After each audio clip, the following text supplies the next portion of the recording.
Di sini segalanya bermula, sebuah impian yang kini menjadi realiti. Mamasab International atau Mamasab Bakery, sebuah jenama yang menawan hati ribuan pelanggan dan mencipta legasi dalam industri bakery dan networking.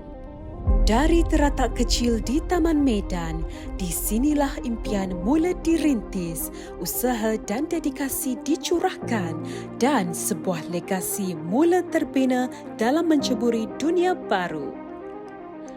Dengan bekalan minat dan iltizam yang kuat, pada tahun 2018, Mamasab melangkah ke era baru, melebarkan sayapnya dengan pembukaan kilang pertama di Petaling Jaya.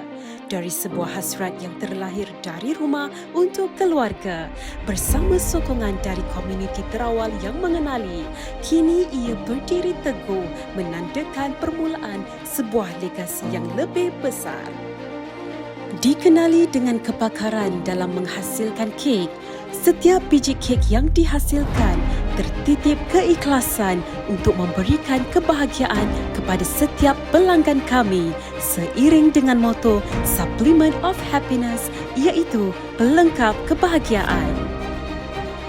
Dengan impian untuk memajukan masyarakat, Mamasab menyediakan pelbagai latihan dan sokongan yang membuka peluang kepada bukan sahaja perniagaan tetapi peluang untuk mengangkat sosioekonomi, menyatukan komuniti dan mencipta perubahan yang lebih bermakna kepada masyarakat.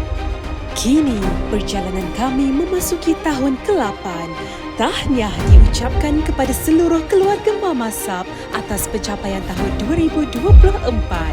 Pada tahun lepas, kita berjaya merekodkan seramai 175,000 network berdaftar.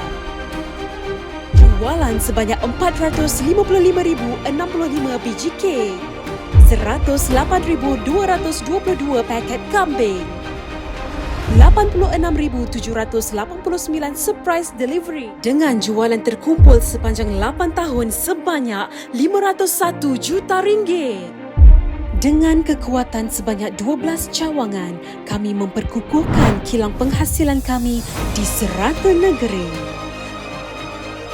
Sebanyak 159 mini hub turut didaftarkan sebagai pusat pengedar bagi memperluas kebolehcapaian pelanggan dengan produk kami. Sepanjang 2024, pelbagai program telah dijalankan untuk meraihkan kaki tangan dan seluruh network Mamasab serta lokaliti setempat.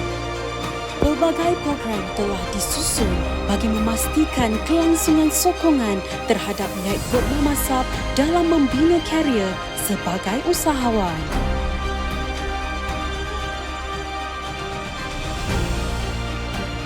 Kami juga sentiasa komited dalam usaha menjadikan Mamasab sebagai platform yang terbaik dalam membimbing usahawan.